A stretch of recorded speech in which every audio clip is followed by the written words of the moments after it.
नमस्कार शेतकरी मित्रांनो, होय आम्ही स्मार्ट शेतकरी VS या चॅनलमध्ये आपल्या सर्वांचं स्वागत आहे।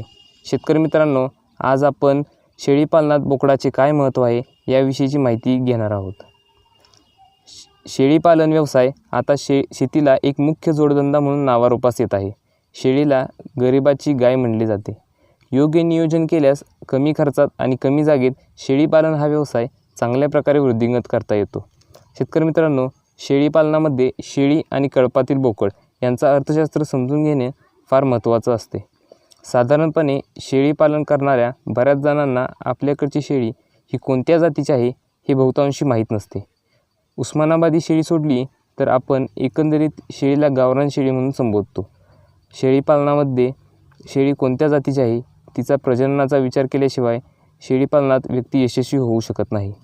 तसे पाहायला गेले तर जे शेतकरी 5 ते 10 शेळ्या पाळतात ते शेतकरी जास्त फायद्याच्या किंवा तोट्याचा विचार करत नाहीत, कारण त्यांच्या शेळ्या बिनखर्चिक पाळल्या जात असतात। शेतकरी मित्रांनो, कमी संख्येत असणाऱ्या शेळ्या सहजपणे आपण शेतात काम करत असताना जरी बांधावरती किंवा एखाद्या नाल्याकडे चांगले गवत आहे अशा ठिकाणी बांधून दिल्या तरी त्यांचे पोषण चांगल्या प्रकारे होते। म्हणजेच त्यांच्या चाऱ्याचा खर्च अजिबात करावा लागत नाही किंवा खूपच कमी येतो। त्यामुळे त्यांना जे काही उत्पन्न मिळते त्याचा आर्थिक फायदा होत असतो।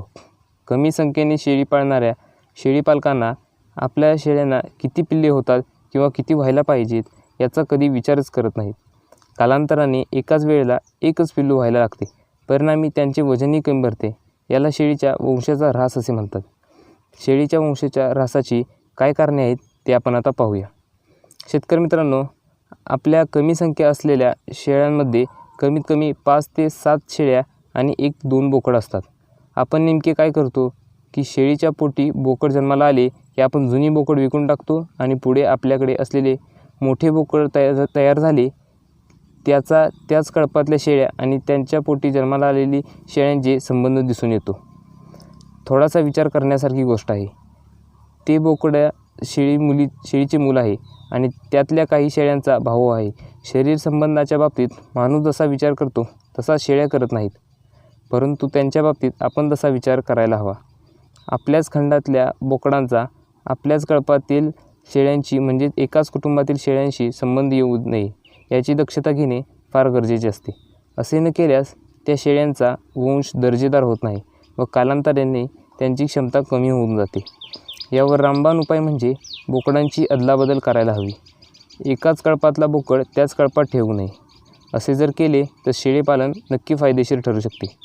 शेतकरी मित्रांनो, शेळीपालक शेतकरी वर्षभरात आवश्यक तेव्हाच बोकडे विकतात आणि काही बोकडे केवळ बकरी ईदसाठी राखून ठेवतात। ग्रामीण भागामध्ये सुद्धा तेव्हा अशाच बोकडांना प्रचंड मागणी असते। वेळप्रसंगी जास्त पैसे देऊन खरेदी करण्याची तयारी असते। धार्मिक भावना तीव्र असल्यामुळे असे भाविक लोक पैसे देण्यासाठी बिलकुल मागे पुढे पाहत नाहीत।